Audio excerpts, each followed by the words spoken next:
Welcome to this edition of Washington Policy on the Go. My name is David Bose. I'm the Communications Director for Washington Policy Center, and we thank you for attending this part of our weekly series of events happening during the legislative session. As you know, this is an event focused on small business and the impact of small business that is occurring right now in the legislature, as well as with COVID-19 and the pandemic response. We'll be speaking with Mark Harmsworth, our Center for Small Business Director, soon. And the way we'll do that is I'll do a Q&A with Mark.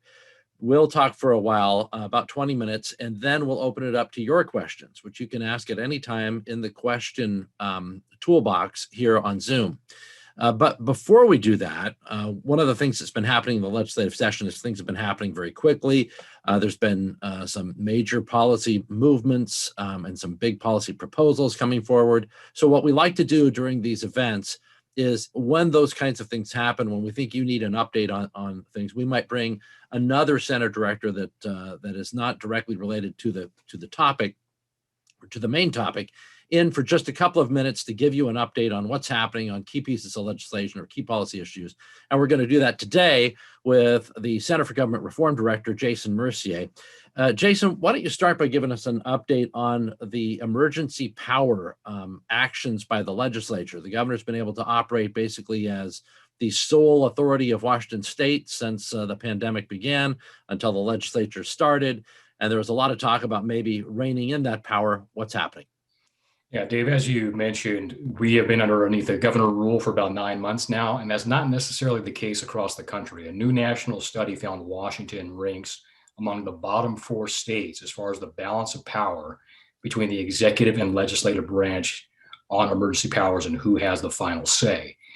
Now, February 15th is the policy cutoff. That's our chance to see what bills the legislature plans to move. Numerous emergency power bills have been proposed.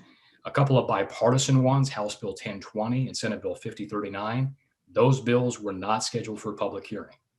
The economic reopening bill, House Bill 5114, did get a public hearing, but it's not scheduled for executive action. And the House companion was not scheduled for a public hearing.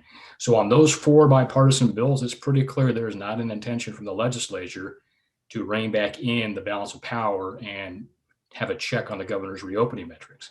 That being said, there was a public hearing yesterday in the House on House Bill 1029. That is one of the reopening bills. It wasn't a bipartisan bill. It's actually the strictest of all of them, but has a very broad bill title that would allow the other bills to be added to it. Now, we have testified on that bill. That is on our website, on our blog. I provided public comments on that. So if you're interested to see our position on that. But the reality is, with the cutoff on the 15th, unless leadership decides to move these bills, it's not going to happen. So it's really going to be incumbent upon citizens to get back to lawmakers on that. How broad is the bipartisan support? I know Republican support has been pretty broad-based across the board, but how broad is the Democrat support? And then I have a follow-up after that, Jason. Well, we have seen Republicans and Democrats sponsoring these bills. You actually had significant pushback from the governor's new reopening metrics from several Democrats, including Democratic council members in Whatcom County, local health officials basically saying this process is not working. But again, the Democratic leadership has not been supportive of moving these. So basically, it's going to be up to the citizens to tell the leadership, this matters, we want these to move, because no bill is dead until sine die. But past cutoff, unless the leadership's on board, it's not going to happen. It's a strange thing because even if you agree with Governor Inslee, that there has generally and historically been a desire to maintain institutional relevance. You know, there are things in the legislative sphere and things that are in the executive sphere, and typically, you know, senators and representatives would be more zealous of maintaining that balance of authority, even if it was just to meet to say. But by not doing anything, they don't even have that power, right? I mean, it just leaves them. The challenge makes you wonder why we're writing checks. Yeah, the challenge with this current debate is the governor is making it about saving lives and the results of that. And that's very important, what he is doing with those emergency powers. But really, it's irrelevant to the statutory constructural debate about who makes policy in the state of Washington. Is it the executive or legislative branch? So you can agree 100% with every decision the governor has made and still be deeply disturbed by the fact that one person behind closed doors has this indefinite power freezing out the constitutional legislative branch of government that's actually charged with setting policy in the state of Washington. So the motto is, I guess, save lives, keep the legislature out of session, which is a Well, strange motto. the bottom to line agree is with. if the ends justify the means, we can save a lot of time and money on education, healthcare, taxes, homelessness by just dissolving the legislature and letting the governor run the show, right? Either there's a checks and balances or there's not. I didn't want to spend all my time here on emergency powers because there's something else very important happening this week on income taxes. The Senate already held its public hearing on Senate Bill 5096, which was the income tax on capital gains. And now there is a House companion being heard February 11th, this Thursday at 8 a.m. So if you have interest in testifying on that, you can sign up for remote testimony on the House page. I believe we're going to be providing a link to a PowerPoint on this topic in the chat function if you'd like to see some information about this proposal. What you need to keep in mind is these bills are not subject to cutoff. So don't get excited if nothing happens by next Monday. Realistically, we're not going to know if these taxes are part of the debate until after March 17th, when the state revenue forecast comes out. But there are now bills in both the House and the Senate to try to impose an income tax on capital gains. And with the hearing, let's remind people that if you decide to do remote testimony and let's say you don't have time to actually sit there and actually do it, that doesn't mean you can't submit testimony, or that when you sign in, then there's numbers that count. There's basically, they'll say, X signed in pro, X signed in con, and that can have an impact as well. Yeah, there are 4 things you want to do for testifying. If you go to the legislative web pages for remote testimony, you have 3 options, and you should do all 3 of them. Do the written comments that gets submitted to the bill report. If you have the time, do the video or phone live testimony remotely. And then there's the final option that you just mentioned, which is just signing in pro or con. And that matters because they will announce that pro and con sign in, how many people, and that gets reported in the media coverage. And finally, the last thing I'd still encourage folks to do on any bill, don't rely on that system. Directly send your comments to your lawmakers so they have it in hand. And one more thing, when people are looking to testify, they might be surprised that the bill itself doesn't say income tax bill. It will say something else. But just in about 60 seconds, Jason, remind us how the nonpartisan staff that writes up bill reports, tell us about what's inside that regarding these proposals that might hint that Jason Mercier has been right all along, that we're looking at an income tax. Well, just for fun, when you have time after this event, pull up the text to House Bill 1496 and do 2 keyword searches. Search for excise tax and see how many times it comes up, and search for income tax and see how many times that comes up. Because regardless of what they want to call it, everybody else in the world knows this is an income tax. That's not a debate. Well, thanks, Jason. Appreciate it. And are you going to come back for the Q&A at the end? I can't miss Mr. Harmsworth's presentation, so I'll be here and I'll be back for the Q&A. Well, excellent. Thank you. So if you have any questions for Jason Mercier, you can ask them anytime, but he'll be back toward the end. So in about 25 minutes or so, we'll bring Jason back to talk about taxes if you have questions about that or the emergency powers movement in the legislature. Right now, let's bring forward our Center for Small Business Director, Mark Harmsworth. Mark, why don't we start with something positive? And that's one of your posts that got a lot of social media traction, a lot of people clicking on it, and that was a win from, I believe it was the Anytime Gym owner in the Yakima area, where he challenged L&I after receiving about $38,000 in change in fines, and he wasn't going to take it anymore, and he took him to court. Tell us about that and how he ended up winning. Well, it's great to see you again, Dave, and welcome to all of our attendees on this bright sunny day here. Yeah, there is some good news there. The gym owner was fined actually several times, so accumulated to just shy of $40,000. And what happened was they appealed to, there's a adjudication body for L&I. So L&I came in, made the fines that they were operating inappropriately. They were violating the governor's, the edicts that have come out of the governor's office on closures. And they argued that they were operating safely they were doing masks and social distancing and all the things that we were doing before we got locked down the second time. And the L&I Adjudication Board agreed. And they said, yeah, you did not endanger your employees. And that's really the key point of this lawsuit is if the business is not endangering its employees, that's where the authority of Illinois comes from, is they're there to keep the employees and your customers safe. And so when they went through and looked at this, they said, well, they weren't endangering their employees. They were following all the standard CDC guidelines that we've seen and we've been following ourselves for many, many months now. And they said that this particular business didn't have to pay the fine. Now, Illinois said they were going to appeal. I don't believe they ever did. So we've got this standing out there as a potential way in which now gyms can operate. And of course, they've started to reopen now. But that was a good win for businesses standing up for their rights to operate as a business and operate safely. I'm sure it's still scary for small business owners, especially those struggling at this point. Just the idea of legal bills, fighting such a thing, it still has that chilling effect, but less so thanks to the win. Have you seen this spark any action elsewhere, or spark any any further resistance to L&I overreach?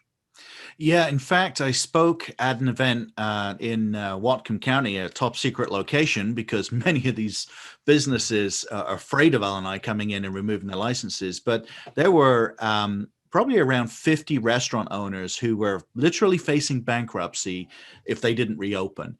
And so they've got together and they're hiring a constitutional lawyer to try to reopen their doors. They want to operate safely. They'll do all the social distancing, all the masks and all that kind of stuff. Again, this happened just before we reopened our restaurants to 25%. But a lot of these restaurants have been closed for so long. One restaurant was a heartbreaking story of it was a 3-generation family, and they had the grandmom, the mom, and the daughter there. The daughter's now running the restaurant, been open since 1949, and they were literally days from bankruptcy. And they said, hey, if we can open now, we can turn this thing around. And so you're seeing people literally facing, hey, I'm going to be bankrupt if I don't reopen fully, or I could get fined by L&I. And now there's a potential, if I keep my employees safe, that I might better overturn that, as the example with the gym has demonstrated. I think you may see other restaurants start doing that. I know, restaurants in our area here, they're definitely pushing the limits on the 25% a little bit, but they're still doing it safely. They've got screens up. They're being responsible business owners. And this is where I think the state has missed the opportunity to get things open. Instead of saying thou shall do these things based on your industry, they should have been saying, here's how to operate safely. If you can do this, then go ahead and open. It reminds me of a former annual dinner speaker for Washington Policy Center, Governor Mitch Daniels, who, when he gave his presentation, I think it was at the dinner itself, he talked about when he was changing the Department of Licensing and permit departments and things like that. When he came in and asked them what they were doing, basically their focus was on finding ways to fine businesses or finding ways to punish individuals for doing wrong. And he saw that their focus was on the negative. Instead of trying to help businesses operate safely, they were there to nitpick and find a way that they were technically eligible for a fine. And so he changed how they operated, and it sped up a lot of different procedures and reduced a lot of stress and cost for taxpayers. I feel like that's kind of the mentality that's infected the Washington state agencies right now. And there's kind of a I'm a hero for doing this attitude where, when people complain, it's, well, we've got to be safe, but that really wasn't the debate. The debate was, well, if people over here can operate safely, so can we doing these things. Why not free it up? It's difficult because there's no way for people to really organize en masse right now where you might have a larger impact. If like the legislative session, 1,000 people online are not as impressive as 1,000 people in person gathered outside of an office. It's got to be very frustrating for business owners that you're talking to. Yeah, in fact, the bill that was to reopen the economy that was presented to Representative Sam Hunt's committee just a few weeks ago had, I think, around 1,600 total folks sign in, with around 400 sign up for a testimony. Interestingly enough, 99% of that was pro let's get open, and a very, very small percentage was, and mostly government agencies, I might add, were saying, no, we want to stay closed because their jobs don't depend on that money coming in. And, the committee had to limit its testimony. Unfortunately, a lot of people got cut off rather unceremoniously.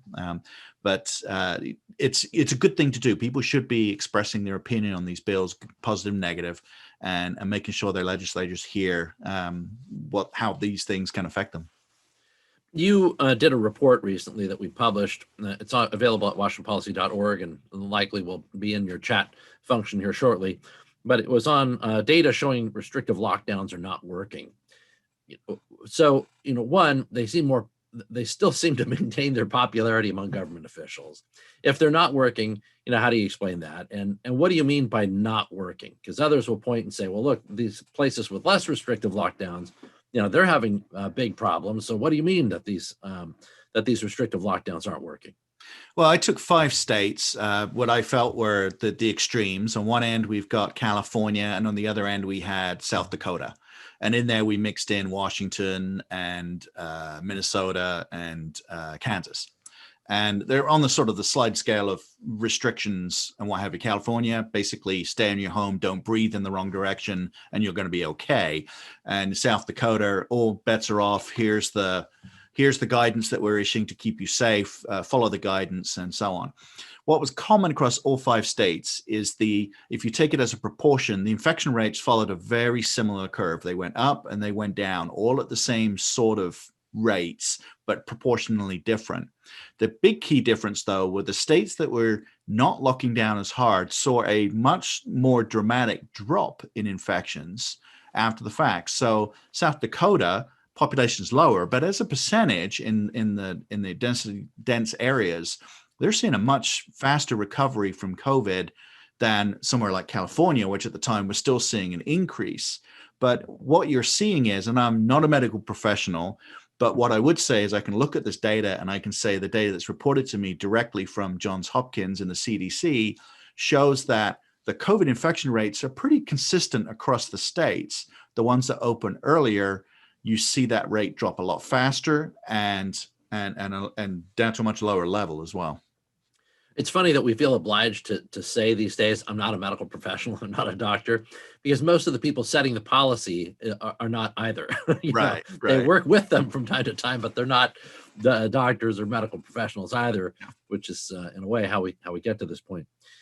So why do you think it's so important, to let people know that the more restrictive lockdowns are not working? And why do you think it's not getting through why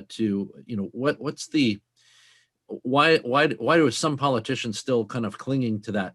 I mean, I guess in California they've loosened it up, but that was based, I think, on a partial revolt there, a voter revolt.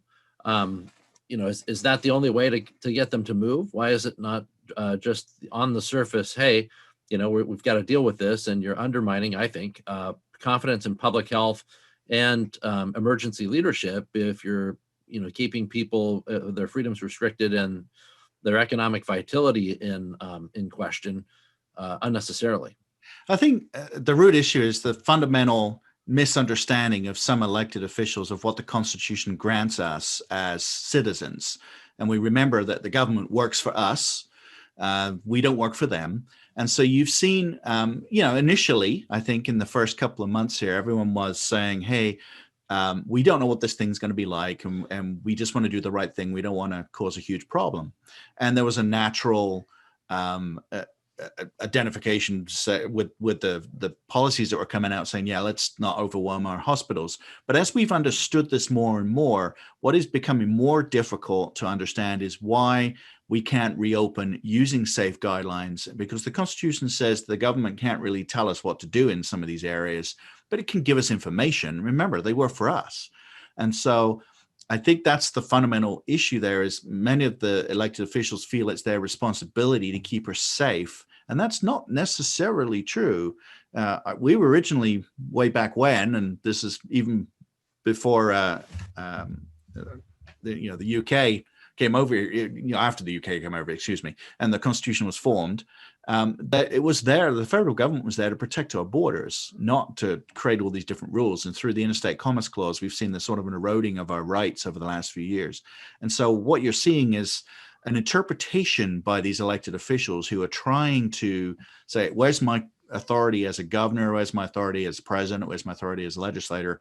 And they're trying to figure out where that is. And they really don't know, because we've not faced this as a culture. So I think they've overstepped in many cases, sometimes deliberately, although I can't attribute their motives to this, but sometimes it's just through error. They just don't really understand where that line should be. One of the things that I thought was more apparent based on the treatment of businesses differently, like the gym that you talked about and blogged about earlier, the Anytime Fitness Gym in Yakima. They operate under safe guidelines. They've got the screens up. There are businesses out there with air purifiers. I talked to a business owner who's going to announce a new product soon that is specifically aimed at COVID and making businesses safer. And the thing that bothered me about all those things is you've got, a big store like Costco has been open the whole time. Big stores that I shop in have been open the whole time. And you've got all these much smaller businesses that might not do the same function, but they could operate under the same kind of screening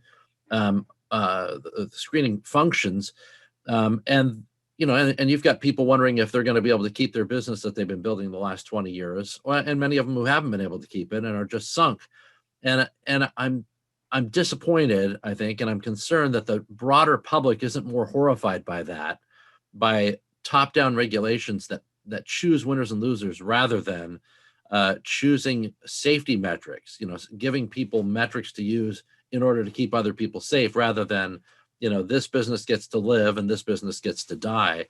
Are you noting the same thing, and how do you respond to that?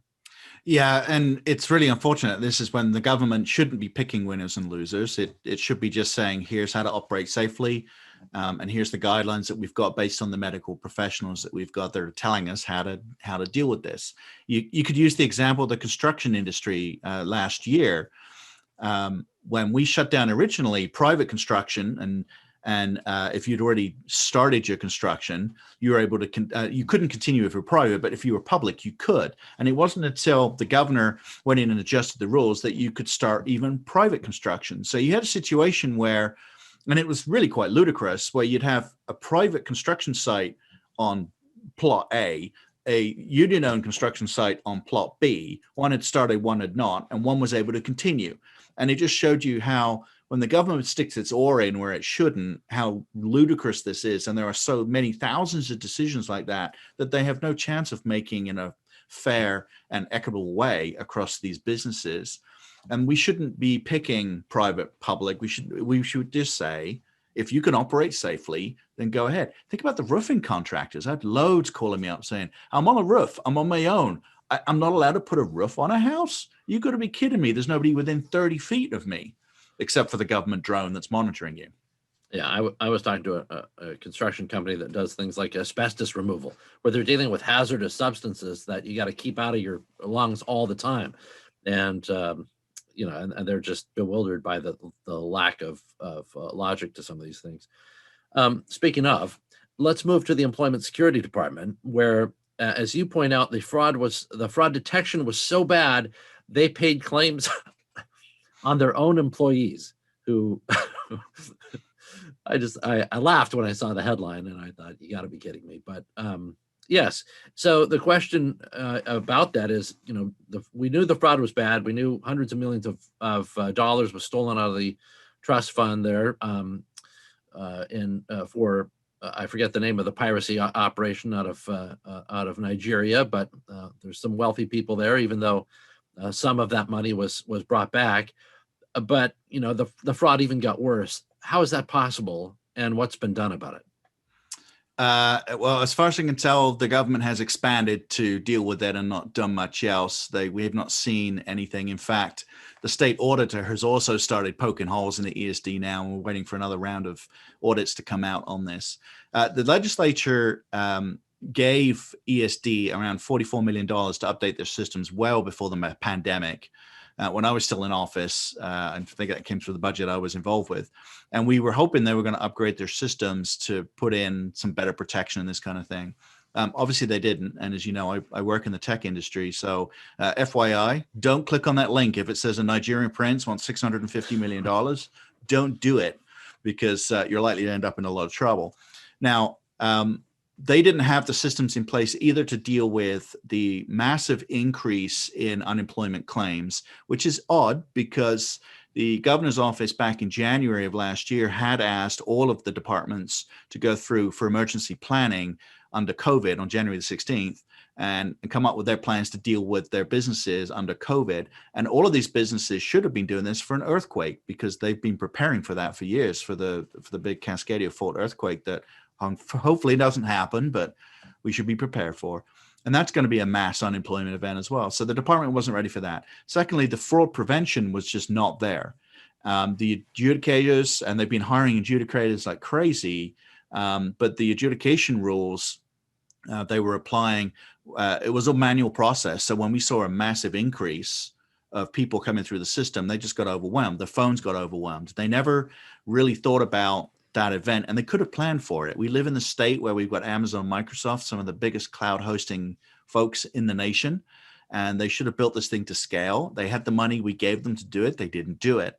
And then Nigerian fraud. And then you heard just recently that they couldn't even test their own employees to find out if they were applying illegally. I'm half waiting for a 1099 to show up from somewhere saying that a Nigerian prince is enjoying the benefits of unemployment that was claimed on my check. But this is how bad it is. And then they dropped the adjudication rules so they could get things through to make themselves look a lot better. I haven't seen anything really change in the last couple of months. The fund balance is in the toilet, as you know, and then we've just passed 1561, which is not going to help in the long run of this thing. Well, let's get into that. I should add, by the way, that somebody did use my name for unemployment benefits, so somebody made some money off of my identity, I guess. Yeah. But as you point out, Senate Bill 5061 has been promoted as a fix of sorts, and it does certain things that provide some relief to businesses, but you warn that it will, quote, destabilize further the fund ultimately, which is really worrisome when you think about the enormity of the money that we're talking about, and the potential for something else to go wrong. I feel like that's supposed to be there for emergencies, and we could have a recession, we could have a disaster, as you point out. Earthquakes don't know what's going on; it could happen at any time. So we're kind of left in this wildly unprepared state. So why don't you tell us first what Senate Bill 5061 fixes, and then let's get into how it destabilizes. Yeah, so Senate Bill 5061, actually, I want to answer the second question first, because then it explains what it was attempting to do. The fund balance was about $5 billion, just under $5 billion in January of 2020, so about a year ago.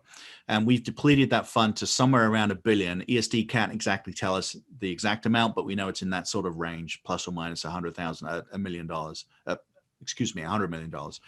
So as the unemployment is being paid out, that fund is depleted. That fund is replenished by unemployment taxes. And so there's a threshold where the state has to apply for a federal loan. And the state of Washington is trying really, really hard. The bureaucrats are trying really hard not to trigger that requirement. So they've got to keep that the minimum balance above a certain level. In order to do that, and to show they're going to be able to do that, they came out in December and they said they were going to increase the unemployment taxes on small business by 500 to 700%. And some of our small businesses looked at that and went, "We're done. You've had us closed for 9 months. Now you're going to, whatever that is, sept or quint or whatever it is, times as much. And we're bankrupt. We're done. We're finished." And so 5061 was introduced to put a cap on that and give them some relief right now.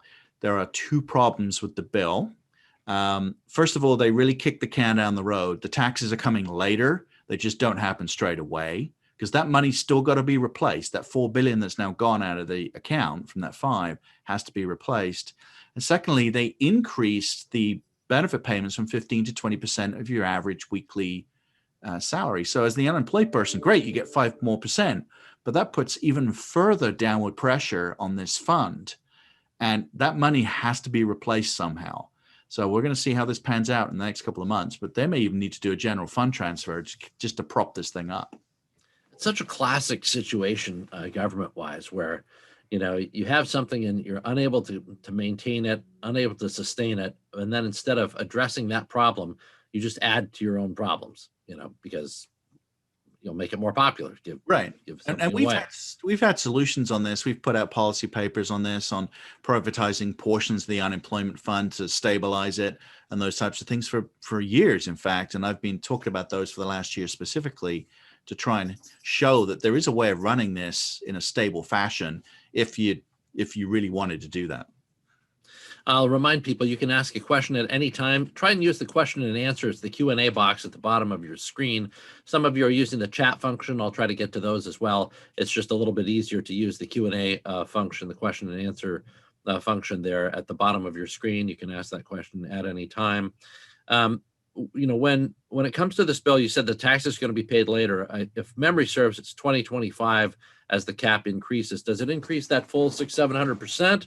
Or did they lower it overall over the period of years?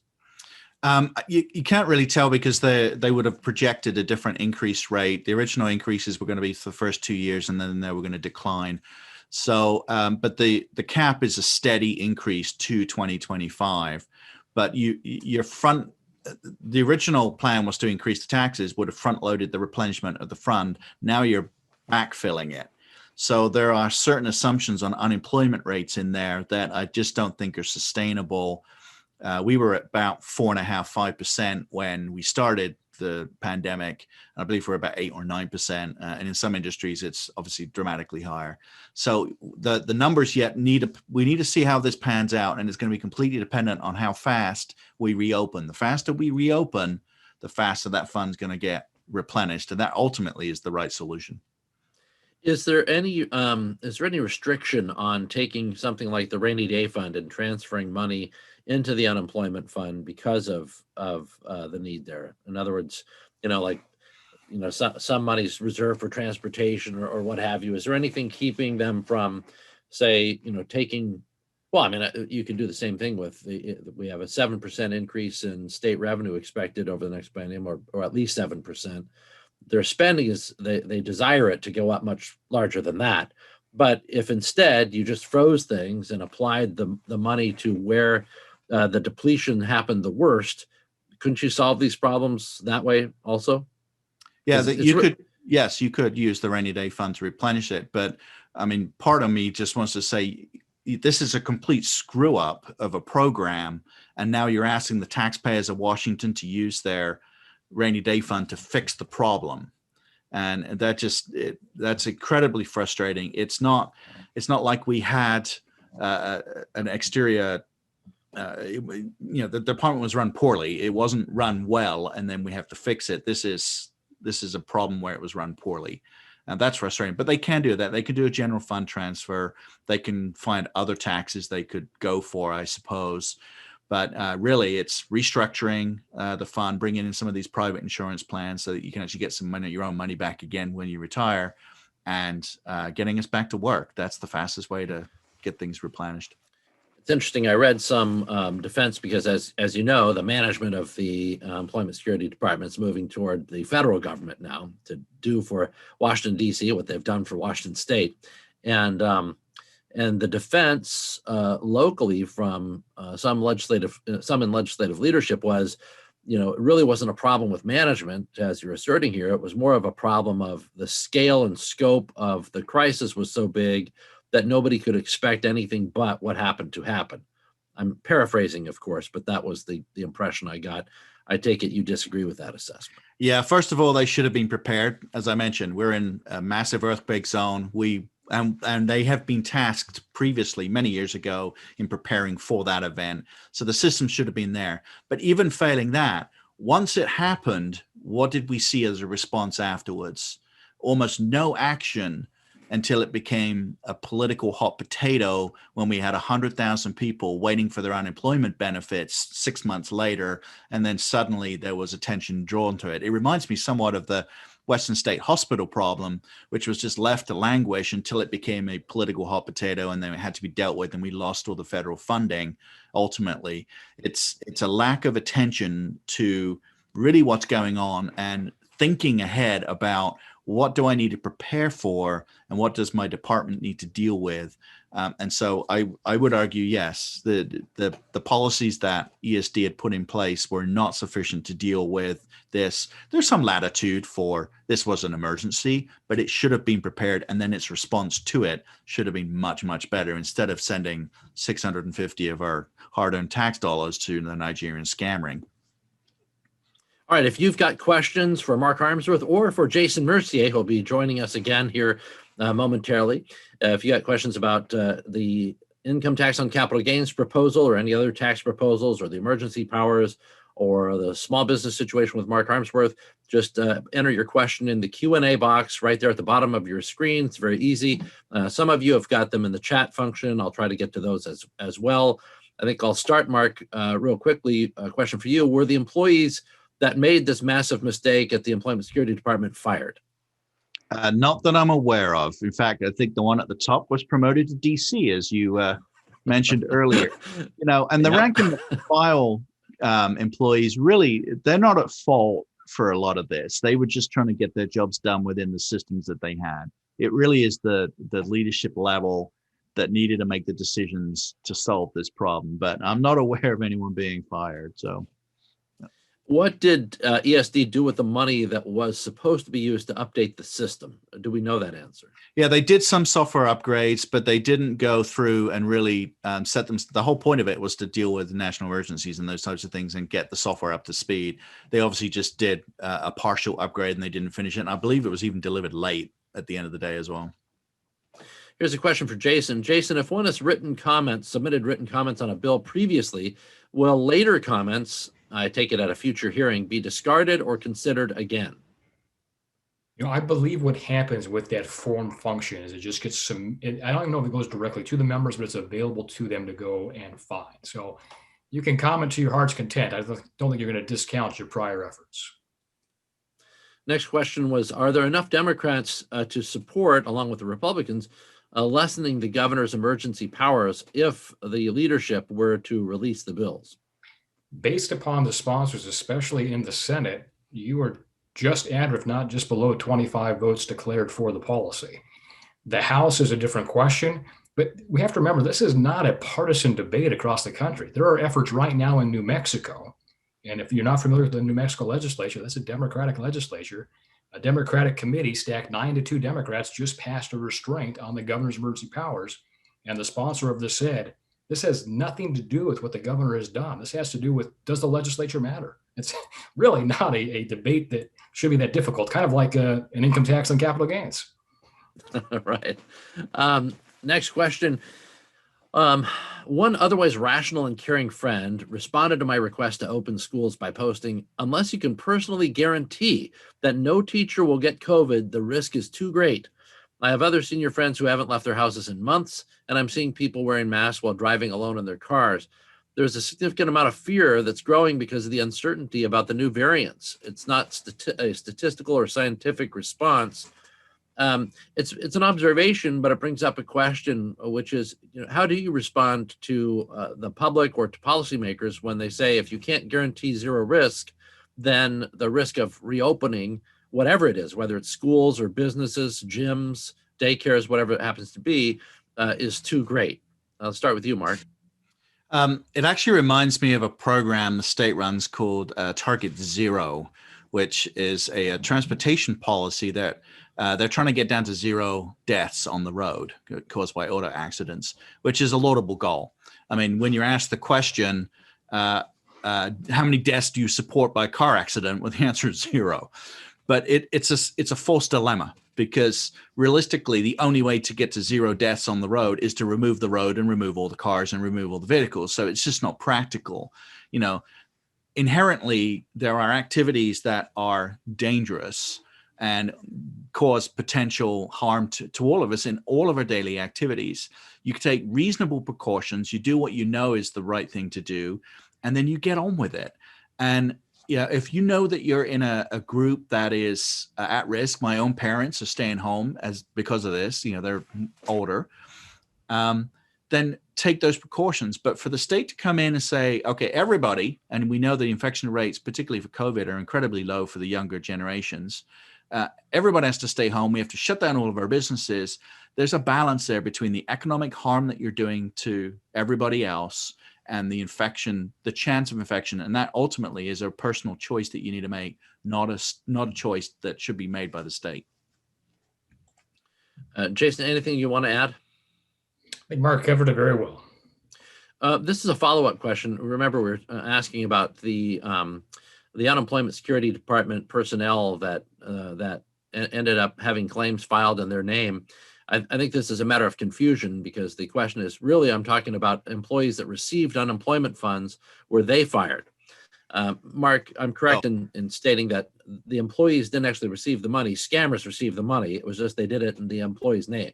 Yeah. So their identities were stolen by whoever it was. I don't know if their particular case was the Nigerian folks, but a false claim was filed against them. The first thing you know about it is when you get the notification that the check has been sent. So, right. Which is, I'm sure, your experience, David. Yeah. And then I got to stay on hold for quite a while, trying to let them know I was not unemployed. Yeah, you're on hold for 6 months, I heard. Let's see. Next question. Idaho's on track for a $630 million surplus in the current fiscal year, with the Idaho governor proposing tax cuts. They're considered an open state. Why don't Washington lawmakers see what's going on with our neighbors and use it as a guide? Jason, I guess we'll start with you, since you're the closest to Idaho right now. Getting closer with every passing moment. No, the shocking thing about what's happening in Washington right now is we have these restrictions, and we've got, I don't know if you want to call it a surplus, but we're sitting on $2 billion in our reserve account. We're projecting 7% revenue growth. And this is with the restrictions the governor has imposed. And receipts are coming in $200-300 million higher in the past few months. So if you want to talk about funding priorities in the budget and critical needs for the low income, providing relief to state employers, let them go back to work. We know it can be done safely, and that would be your biggest budget boost without raising a single tax. It's also, I think, interesting to just point out that revenue continues to climb, because every day I feel like I'm reading about a new tax increase proposal, and within the proposal is the statement that we're in a crisis that needs to be addressed. And it feels this year like an avalanche of proposed new taxes in every which way. Dave, I ran out of Excel files to track all the tax proposals this year. I need to get an upgrade.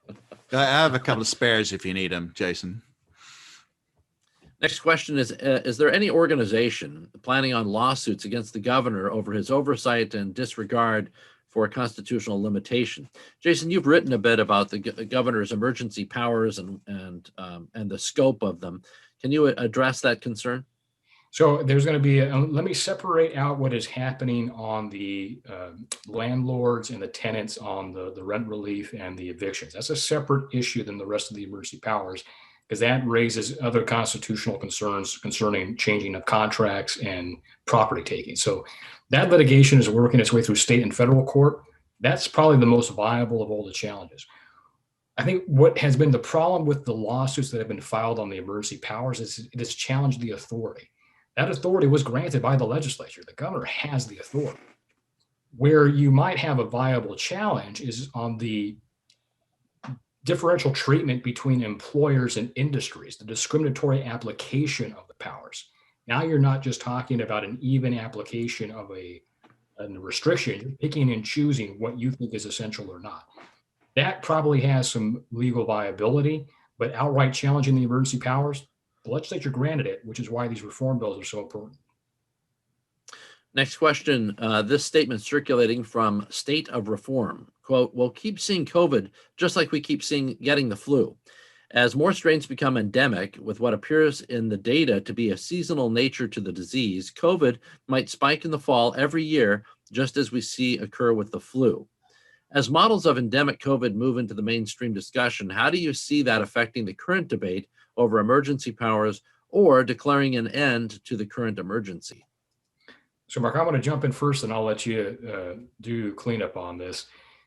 That is the concern right now. If we get through this legislative session without a change to the balance of power on emergency orders, to where there is a requirement for the legislature to be brought back in at some point, or some type of legislative guidance on the economic reopening metrics, we are going to go through this indefinitely because, as pointed out, these vaccines are not a cure. COVID is going to come back seasonally. And the arguments about saving lives, you can make those same arguments on the flu. So if this is going to be the mindset of the executive branch, if the legislature doesn't put a check on that power, that's why that Idaho border is so temptingly close, right? And just tying a couple of the issues together there, the unbridled expansion of government and where the head is of the legislator, at least the majority party and the executive.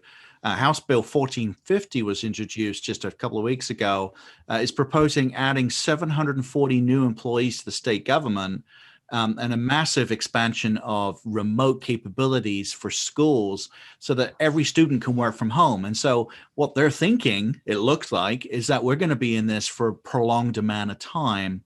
And if we don't get that reform to those executive powers, they're going to want to keep us home and our kids home from school permanently. And that's what it looks like. They're setting us up for that. So that needs to change, and they need to hear from us. Next question, and I think it relates to a conversation you and I had, Mark. So the taxpayer should bail out the bad management instead of getting our businesses back open. There will never be enough funding if any more businesses close to cover unemployment. Kind of an observation there, but it's a remark on, if we replenish the unemployment fund, all things stay the same. But then the question is, if we don't, what happens? It's kind of a mix, because we're stuck with what we have and who we have, and and the ideological approach of the leadership that we've elected.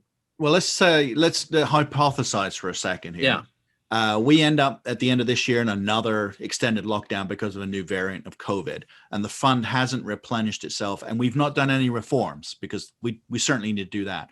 The fund balance will fall below the federal trigger, and we as a state will have to borrow the money to return that fund to solvency. That money's got to be repaid within 2 years. So you're effectively taking a bank overdraft. You're maxing your credit card, if you like, and you're borrowing that money from the federal government, and it just makes the problem worse. That's why we need reforms right now.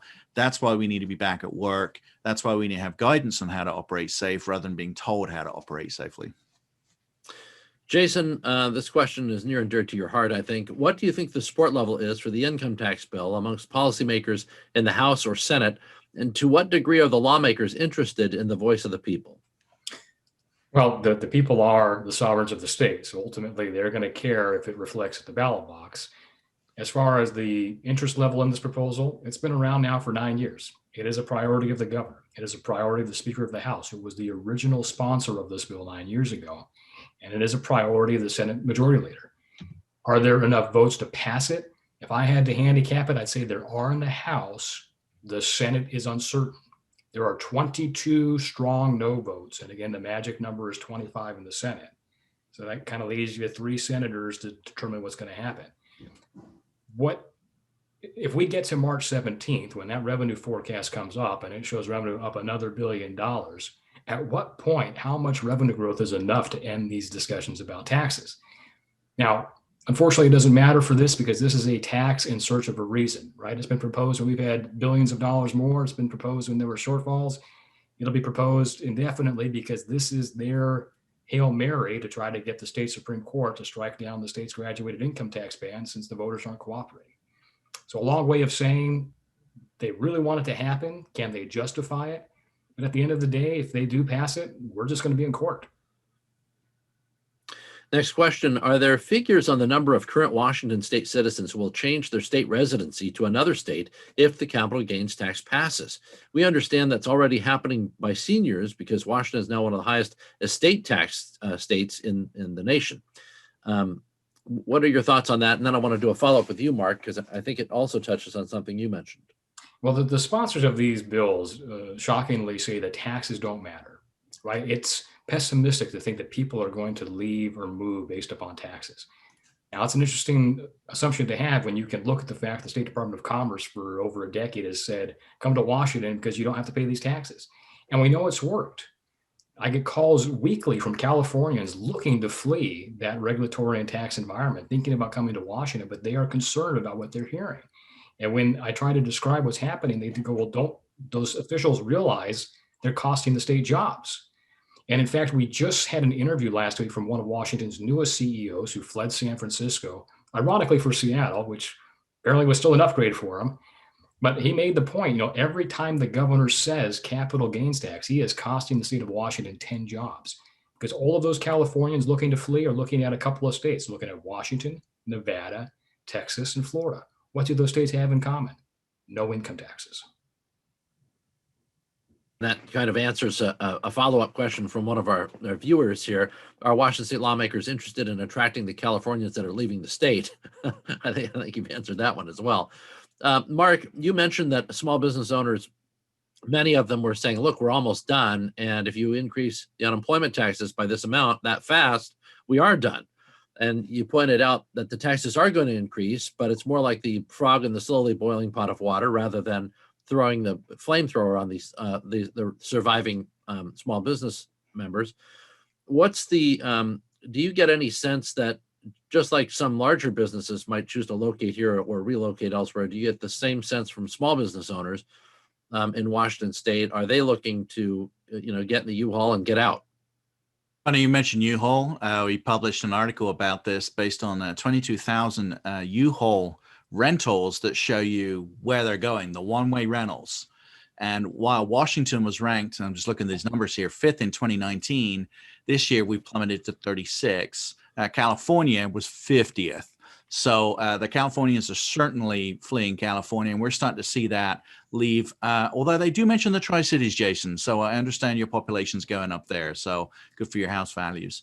Just anecdotally, just talking to small business owners, the difference between a lot of the small business owners that are restaurant owners or retail stores is they have a physical location. So it's really hard for them to relocate out of state. But if you're a business that isn't necessarily linked to a physical location, or you've got multiple locations, I believe you're starting to see them move to other states and re-register themselves in a much more tax advantage situation, especially with the threat of an income tax that Jason's been talking about. You're going to see them getting ready. And I've been asked by several small business owners, because they were asking for advice, how do they re-register in a more tax advantaged state like Arizona or somewhere like that? Arizona, incidentally, was #1 for the destination states for the U-Haul trucks. Next question is, given the way the vote to move Senate Bill 5114 to the floor went, do you realistically see it moving forward? So here's, and we actually had an event last week, the Policy Center, a live stream with Senator King and Representative Dye and Representative Chapman, who are among the sponsors of these bills. And Representative Chapman raised the point, a few years ago, the legislature tried to exempt itself from the public records law. And there was just a massive outcry of condemnation from citizens across the state, so much so that the governor ended up vetoing that proposal. And he was imploring business owners and press and citizens to show that same type of outrage on the fact the legislature is not moving the emergency powers bills. So even though we're going to get past the cutoff, again, nothing is dead until sine die. But once you get past that cutoff, it requires leadership's pull. So if it's going to happen, you need to have that same type of citizen outrage you saw a few years ago on the public records bill. Next question. Why has the newer graduated real estate excise tax not been taken to the courts and declared invalid? It is a true excise tax. You are being taxed on the transaction of your home. It's on the sale price. And as somebody who moved 10 years ago from Olympia, I got to pay that tax despite taking a big loss on my home because of the Great Recession. It's not an income tax. You can tier those excise taxes. So that's a true excise tax, which is why it hasn't been challenged. Interesting follow-up on the U-Haul question. On the U-Haul one-way rentals, those are used by working classes, increasing income inequality by losing the middle. Can we get data for the professional movers? Or how can we get at the numbers of people with more than one home simply changing their domicile? Yeah, we'll have to put some feelers out for that. We don't have that at our tip of our fingers, but I will circle back to you. It's an interesting observation anyway. Yeah, that's very interesting. Real quick, Washington State has, this is for you, Mark, a track record of incompetence with IT systems, unemployment, prison release, etc. What can be done to address this? The state should be looking at a private-public partnership. It'll save money if they do that, because the private industry really knows what they're doing, because they're having to deal with this every single day rather than reinventing the wheel. So back to that bill 1450, those are all FTE employees for the state. Why, if that bill was to pass, why wouldn't they outsource that? I'm not suggesting they should pass the bill, but if they would, they should do that to save costs, because then you can do somewhat similar to what we've done with transportation. We can do a design build where the contractor is then held responsible for the delivery and the quality of the software. When you're in the state government, there's no hard and fast rule. Things fail, and it's just, hey, it failed, we want more money, because they've got this, what they believe is a bottomless pit from the taxpayers of the state. So having a private industry who knows what they're doing, somebody like Microsoft, Amazon, there's plenty of small businesses, including my own, that can do software services and do them well. And they should be looking at that. Why did the governor go to a 2-week COVID phase stat rather than the 1 week it was using previously? It seems the rules changed just when some regions could have opened in 1 week. Any thoughts on them? Right aside. Okay. Yeah.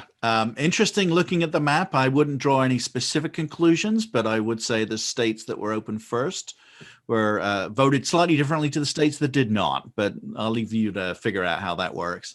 Yeah, if you look at somebody like Okanagan County or even Kittitas, which is just over the hill, you're seeing much lower infection rates. So it seems really arbitrary that Snohomish, King, and Pierce, although I'm glad they're open, got picked first versus these states, the counties where they've got such a low infection rate. And I think it's going back to the point we've made today is picking winners and losers. We shouldn't, the numbers that are being used are somewhat arbitrary. So what we should be looking at is, can you operate safely?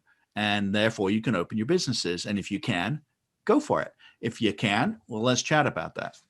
And Dave, I know Mark's got a record request on this, because a week before the governor changed to the new reopening plan, he said he wasn't going to make any changes.